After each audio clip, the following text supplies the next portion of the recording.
Welcome back to the channel, Adventures Through Climate Change with your host, Trevor. That is me, and always me. I'm the only one that does this. We take an armchair approach and try to figure out what the heck is going on with climate change. And by armchair, I mean I don't really leave my office. So, with that being said, today we are checking out Climate Atom. Climate Atom, and this is called Flying is Worse for the Climate Than You Think. Already subscribed, already liked. We're not going to mess around. Let's get into this. I recently went on holiday, which was great. 10 out of 10, highly recommended, would go on holiday again. What I would not recommend though is trying to make an entire video in under 24 hours while on holiday, because the most important climate change report maybe ever has just dropped. You can watch that up here so that all my efforts didn't go to waste. And for all three legs of my journey, I was lucky enough to be able to travel by train rather than flying. This had two very clear advantages. This is going Firstly, to be good. it allowed me to cut down hugely on the carbon dioxide emissions of my travel. And secondly, it gave me a wonderful opportunity to brag. So, how was your flight back home? Well, actually, I took the train. So, I got the job. Oh, yeah? Well, I got the train. I mean, if you can't feel smug about doing something good, why even bother doing it? But look, let's take a step back. We That's pretty all funny. know that flying sucks for the environment, but why does it suck so hard? And is there a way to fix it? On the face of it, flying might not seem like such a big deal. Globally, it's responsible for about 2% of emissions, which is less than things like electricity, industry, road traffic, and even shipping, which I spoke about up here. Okay, but if it's only 2% of emissions, what's the problem? Well, firstly, unlike power plants, which can be replaced with renewables, or the cars on our streets, which can be replaced with, well, electric cars or public transit, it is very difficult to decarbonize flying.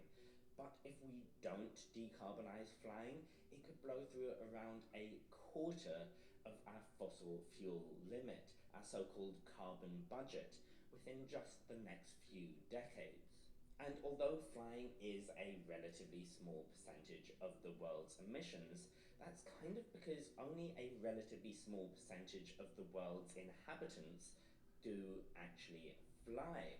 For those of us who are privileged enough to be able to fly, flying is one of the most environmentally destructive things we can do. Let's say you travel from London to New York and back again. Your seat on this flight emits about 1.2 tons of carbon dioxide, equivalent to eating around 500 Big Macs.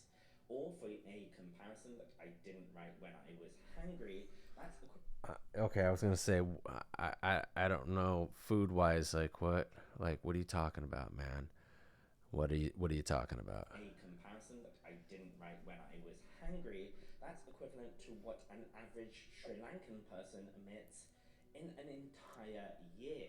But CO2 isn't even half of flying's problems. And I mean that literally. You see, flying has other ways of heating up the planet too. You've probably noticed those streaks in the sky that planes leave behind them. These are contrail cirrus clouds. And look, there are lots of conspiracy theories about these contrails. But before we get too tinfoil hat, here's what you actually need to know about them.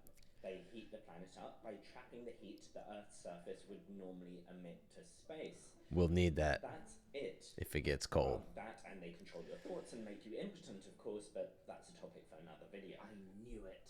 On top of that, flying also emits NOx chemicals, which heat the planet even further. Taken all together, flying is responsible for about triple the heating effects that you would imagine if you just looked at the carbon dioxide emissions. Wow, that's pretty bad. And It is it pretty bad gets worse.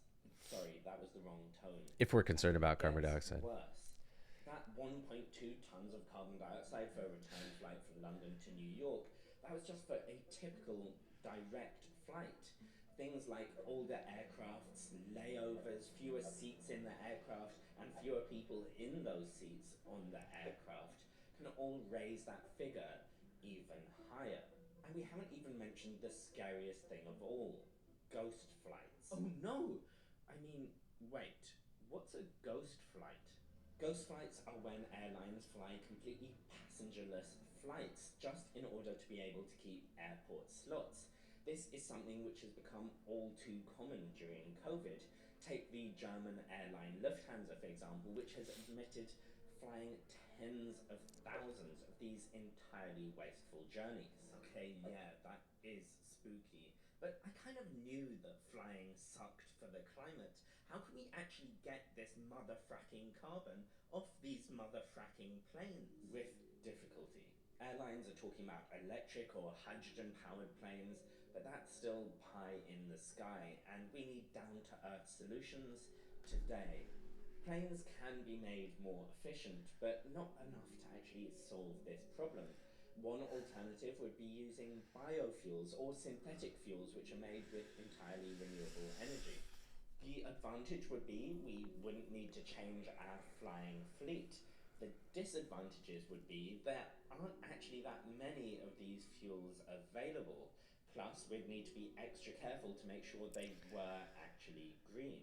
There are other approaches too, like carefully tweaking flight paths to lower the impact of contrail clouds. But even taken all together, these don't quite cut it. At least they don't quite cut it to the net zero that we need in order to stop climate change. So, if the tech isn't there yet to fix flying, what can we do? Well, I hate to break it to you, but one of the things we can do is personal action. We can fly with more efficient airlines, or we can avoid layovers, and where possible, we can avoid flying altogether by taking alternatives like trains and coaches to drastically cut our emissions. But the truth is, there's a lot hiding in that where possible. Alternative means of transport often take a lot more time and money. Time and money that lots of us simply don't have. And that's assuming that the trip you want to go on can actually be travelled on using alternative means. And I hear the train from London to New York is particularly unpleasant at this time of year. We need policies that push people to fly less. For example, policies that rule out short haul flights that could be easily made using other means. Or policies that reinforce the alternatives to flying, like high speed rail, for example. Or policies that tax people who fly all the time, since they're the ones responsible for the lion's share of flying's emissions. And can we just be done with private jets? Please. Climate change is inherently unfair.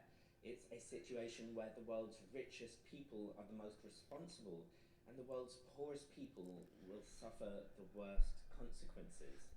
I mean, that's true Nowhere is this with everything. clearer than with flying. It's a sector where 8 out of 9 of the world's people have nothing to do with it, and yet it emits more carbon dioxide than almost any country. We need to have honest, healthy conversations about how bad flying is and how unfair flying is. And we need to admit that all our solutions to flying are pretty bad. So we probably need all of them together, structural and individual, to have a hope of keeping our feet on the ground. If you want to know more about what might just be the most important climate change report ever written, then you're going to want to check out my video up here. And make sure you like, comment, subscribe, all that good stuff, so that the algorithm knows just how delicious this video is. Okay. And we'll end on that one. We'll end on that. We'll go back to me. Okay. Let's break down. Look, I'm going to have to look at some of his figures and figure out what the heck's going on. And also, I don't know that CO2 is the enemy that we think it is. And I know we keep having this argument, and we will watch some more videos on CO2 and the greenhouse effect or lack thereof that it has. And then we should also check out methane here pretty soon. Look, on this guy's thing, I don't know. I don't know. Is it really a problem? It does seem like I only want to take a plane when it's, if I want to go someplace. And trains, okay, look, they're not the most reliable, as we're seeing here lately. 1,500 a year derail. Now, look, I used to take the train all the time from the oil fields in North Dakota to Coeur d'Alene, Idaho, and I saw derailments all the time, like it all the time, and I was always just like, how do they derail so often? I couldn't believe it. I couldn't believe it. Luckily, they weren't in the passenger ones that I was on, and we always had to yield to any cargo trains and stuff. But anyways, I digress. How eco-friendly are those trains? They don't appear to be very safe. Not very safe, and not. I mean, they are kind of comfortable and cool. And you get to see some of the countryside. And the problem is they have to stop like every town. So like every 20, 30 minutes you're stopping someplace. But besides that, they're actually kind of cool. They have like these looking rooms. Anyways, look, I digress. I'm just saying, if you need to get someplace from Idaho to Florida, you're going to need to take a plane. Okay. Private jet. Look, I don't know.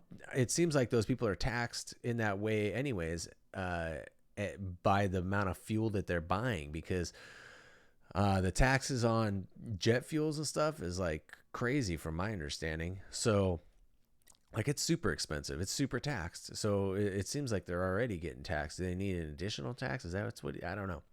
I don't know. Let me know what you guys think. As always, if I earned your subscription, I would love it. And I only mention it at the end of the video because a lot of people don't make it to this point. And if you liked it, then like it. Otherwise, we'll catch you on the next video.